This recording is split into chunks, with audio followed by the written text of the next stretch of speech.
believe the weather change that's happened in the past week up here in Canada, it is definitely starting to feel like fall. As you can see, I have a light hoodie on here, and I'm not going to complain though, because it is still beautiful weather, especially during the day and when the sun is shining. And what not better weather than to have a boosted beast out driving on the streets, which behind me is the 93 Hellion powered Lil Red Coupe.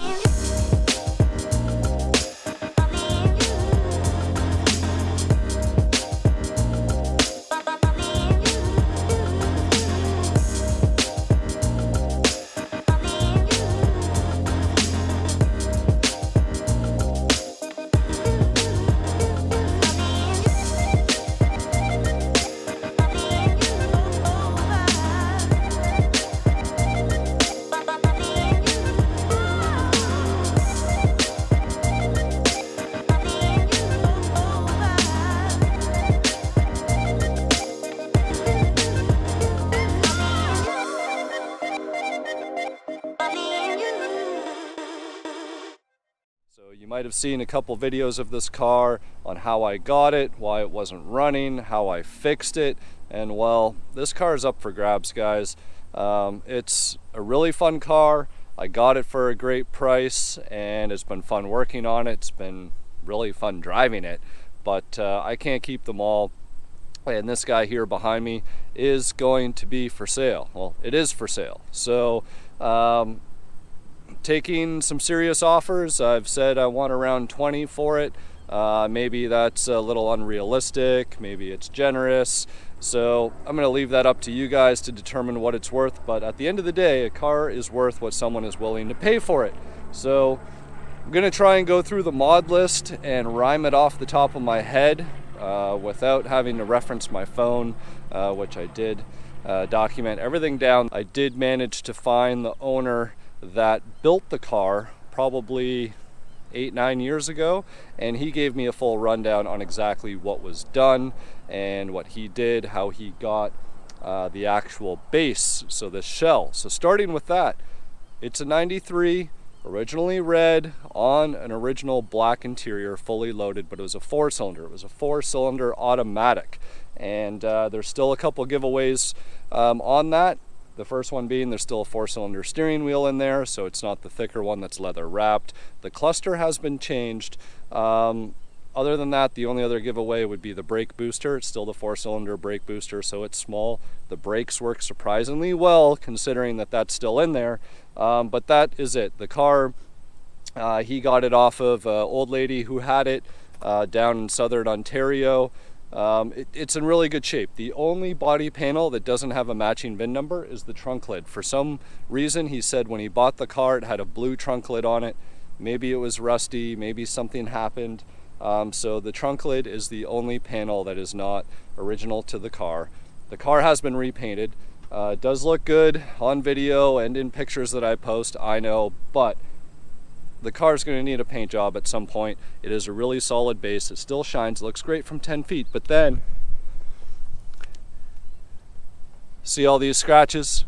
I think that's someone who wasn't very cautious with a belt buckle when they were leaning over, maybe trying to deal with that cylinder and that spark plug that I managed to fix. That was already there. It wasn't done by me, guys. So there's that. It is a single stage paint. The hood is fading a little bit just from having it out in the sun for the past couple weeks. However, it will polish and buff right up. The car does shine nice. So that is the overall exterior and interior of the car from its originality. Now moving on to the modifications. You can see suspension wise, tubular front K-member. It's running on strange coilovers in the front. So you got your tubular K-member, your tubular control arms, all the upgraded poly bushings on the strange coilovers. On the rear, Lakewood drag shocks sitting on some red springs back there. Not sure what they are, but it's not coilover in the rear. You do have your traditional racing lower control arms that are fully adjustable. They're solid. Same with the uppers. I believe they're UPRs. and you got polyurethane transmission mount, you got polyurethane engine mounts. So in terms of suspension and mounts and everything has been upgraded, and it's pretty solid. Now, you get clunks and bangs and squeaks when you're driving the car just from the rigidity of everything. You got subframe connectors on here with the roll cage. Now the roll cage actually from the back side goes down through the floor and right into the subframe connectors. So you can see right here some crossbars coming down, and those go right into the subframe connectors down there. You got swing outs on both sides. You can actually remove this section of the roll cage if it's annoying you. I know my fiance likes it when the bar is out, just to get in and out a little bit easier. So that's kind of the overall suspension of the car. It's set up really nice. You can see the stance is good. Sitting on rare 17-inch Pony R wheels. They're staggered. Looks like what is a 17.8 in the front and a 17.10 deep dish in the rear. So we got some big 295 Bicky Thompsons in the back, and in the front we're running a 215/50. So almost a skinny fat setup, but not quite. And just smoked the headlights and the tail lights and added this darkened S550 50 emblems. So that kind of goes over the exterior of the car. Now, moving on to the drivetrain, which a lot of you are probably excited to hear. Well, the drivetrain has just about every supporting mod that you would want or need on the racetrack, because you're going to go fast. So you got a battery shut off right here behind the license plate. Battery is mounted in the trunk with a Muraso battery box. Not in the best of shape, not going to lie. There's a MSD 6A Plus ignition system that's sitting in the trunk as well. Underneath the passenger seat, you have the Anderson engine management computer and wiring. So everything is underneath this seat, guys, and the controller to be able to monitor everything that's going on and deal with the tuning is sitting in the center console there. So that is everything supporting for the drivetrain that's underneath this hood, which I'm going to pop right now.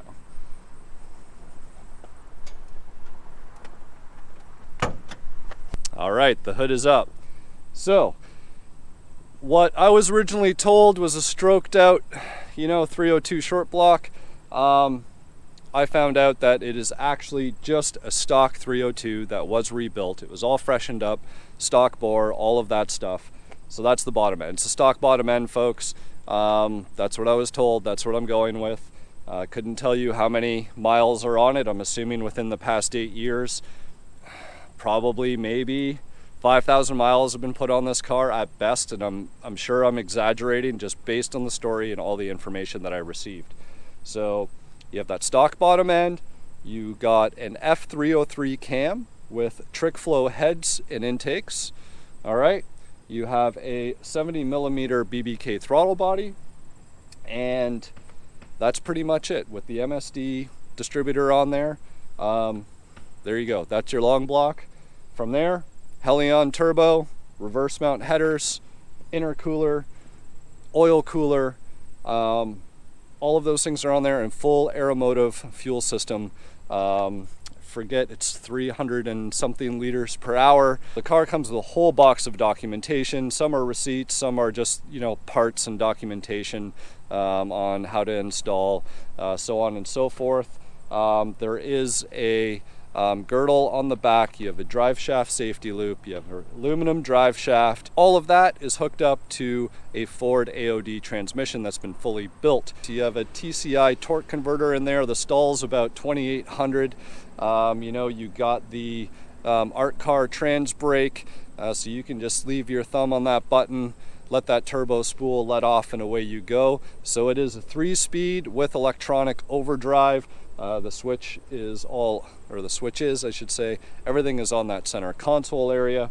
Nothing too fancy about the cockpit, guys. Monster tack, shift light. You got a trans temp gauge down in the console there. So that's pretty much it for the 1993 Lil Red Coupe. Amazing car. I missed out, by the way, a few things. TL wastegate, you have the blow-off valve, you have Dynamax catback system. So, you know, the car is pretty quiet when it's just idling. You might have heard it in the other videos. I'll start it up again here, you know, until she opens up. You hit 4,000 RPM, this is just a monster that you're letting out of the closet. She's a beast. So let's go ahead and fire this thing up.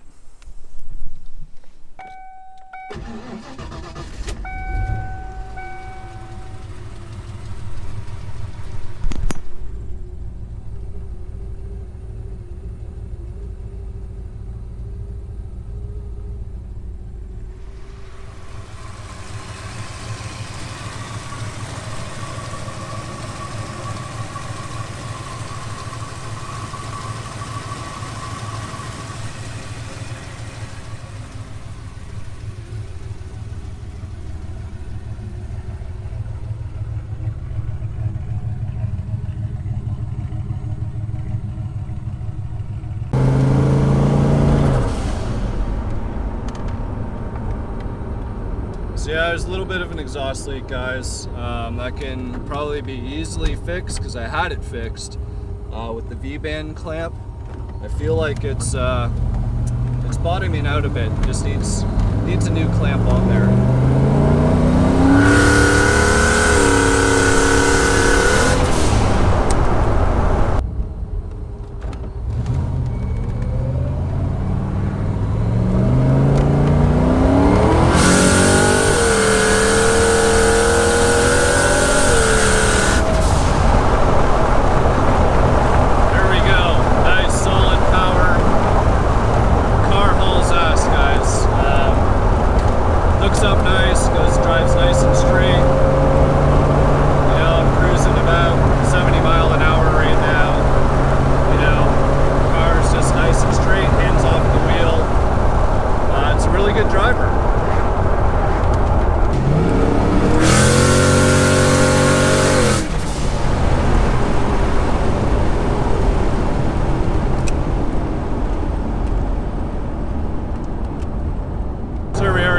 Did, you know, a couple little pulls, nothing too crazy.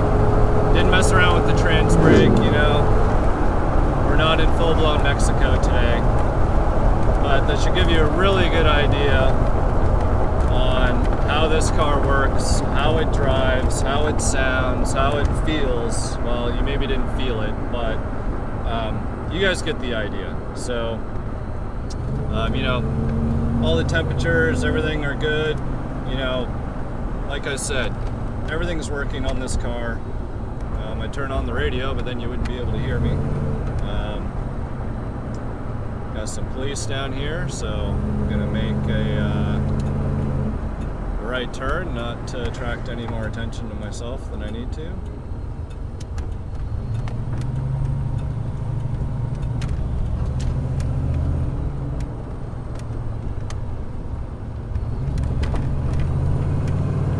Easy peasy, you cruise around town like this, nice and discreet and quiet. Just say it wasn't me.